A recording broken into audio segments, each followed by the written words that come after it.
તો માવઠાના મારથી સૌરાષ્ટ્રમાં વ્યાપક નુકસાનનો સોમાનો સ્વીકાર। સૌરાષ્ટ્ર ઓઇલ મિલ એસોસિએશનના પ્રમુખે નુકસાનીનો સ્વીકાર કર્યો છે।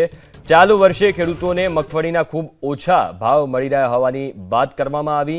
કેન્દ્ર સરકાર તેલની ઇમ્પોર્ટ ડ્યુટી વધારે। કિશોર વિરડિયાએ નિવેદન આપ્યું છે। દેશમાં 60 થી 65% વિદેશી તેલની આયાત થાય છે। ઇમ્પોર્ટ ડ્યુટી વધારી, આયાત ઘટાડાય તો સ્થાનિક તેલના ભાવ ઊંચકાય।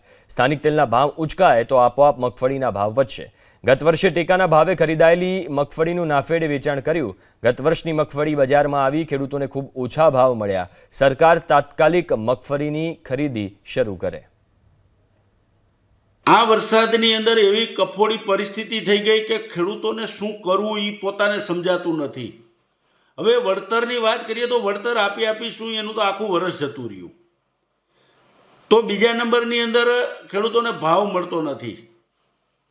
એનો એક મોટું રીઝન છે, એક તો જે મેં કીધું આગળ કે મગફળી આજે દિન સુધી નાફેડની વેચવાલી હતી, એટલે મગફળીનું તેલનો નિકાલનો તો નિકાલ ન હોવાનું કારણ એક હતું કે ભાઈ ઇમ્પોર્ટ તેલ એટલા બધા થઈ રહ્યા છે। અત્યારે 65, 68, 70% ઇમ્પોર્ટ કરી રહ્યા છે। ઇમ્પોર્ટ ઉપર ડ્યુટી નાખવાની જરૂર છે સરકારે। કેન્દ્ર સરકારને હું વિનંતી કરું છું કે એમની ઉપર ડ્યુટી પણ નાખે, કે ઇમ્પોર્ટ ઓછું કરે। તો આપણા ભારત દેશની અંદર ડોમેસ્ટિકની અંદર જે તેલ પ્રોડક્શન કરીએ છીએ આપણે, મસ્ટર્ડ હોય, કોટન હોય, મગફળી હોય, તેને ખેડૂતોને ભાવ મળે।